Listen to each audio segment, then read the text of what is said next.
ನಿಮ್ಮೆಲ್ಲರಿಗೆ ಶರಣಾರ್ಥಿ. ಎಲ್ಲ ವಿಡಿಯೋ ನೋಡ್ರಿ, ಕೇಳ್ರಿ. ಆಚಾರ ಕರಸಾಗು, ನೀತಿಗೆ ಪ್ರಭುವಾಗು, ಮಾತಿನಲ್ಲಿ ಚೋಡಾಮಣಿಯಾಗು, ಮಾತಿನಲ್ಲಿ ಚೋಡಾಮಣಿಯಾಗು, ಜಗಕ್ಕ ಜ್ಯೋತಿ ನೀನಾಗು ನನ್ನ ಕಂದ. ಈ ಮಾತು ಯಾವ ಗ್ರಂಥಗಳಲ್ಲಿನ ಬರ್ದಿಲ್ಲ. ಯಾಕೆ ಗೊತ್ತಾ? ಇದು ಭಾಳ ಬಡತಾನದ ಹೆಣ್ಮಗಳು ಹೊಲಕ್ಕ ಕಸಕ್ಕೆ ಹೋಗಿರ್ತಾಳ. ಕಸಕ್ಕೆ ಹೋಗಿ ಒಂದು ಬೇವಿನ ಗಿಡಕ್ಕೆ ಜೋಕಾಲಿ ಕಟ್ಟಿ ಆ ಸಣ್ಣ ಮಗುವಿನ ತೊಟ್ಟಲಾಗ ಹಾಕಿರ್ತಾಳ. ಆ ಜೋಕಾಲಿ ಒಳಗ ಅಳ್ತಿರ್ತದ. ಒಂದೇ ಸವನ್ ಅಳುವಾಗ ಮಗನಿಗೆ ಎರಡೂ ಕೈಲಿಂದ ಅಡದು ತೂಗಿ ಆಡಾಡಿ ಹೇಳ್ತಾಳ.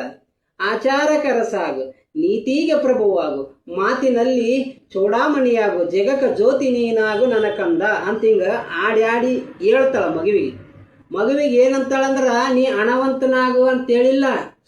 ಹಣವಂತನಾದ್ರ ತಲಿ ಕತ್ತರಿಸ್ತಾರ, ಗುಣವಂತನಾದ್ರ ತಲಿ ಬಾಗ್ತಾರ. ನೀ ದೊಡ್ಡ IAS IPS ಆಗಂತ ಹೇಳಿಲ್ಲ. ಯಪ್ಪ ನೀ ಪೊಲೀಸು ಫೌಜರದ್ ಆಗಂತ ಹೇಳಿಲ್ಲ. ನೀನು ಎಲ್ಲದಕ್ಕಿಂತ ಗುಣವಂತನಾಗು. ಹಣವಂತನಾಗೋದಕ್ಕೆ ಬೇಕಾದಷ್ಟು ದಾರಿಗಳದಾವ. ಗುಣವಂತನಾಗೋದಕ್ಕೆ ಒಂದೇ ಒಂದು ದಾರಿ ಅದ. ಅದು ಕೆಟ್ಟ ನರಕ ಇದ್ದಂಗೆ, ಅದರಷ್ಟು ಕರಗಸಿದ್ದಂಗೆ ಧರ್ಮ.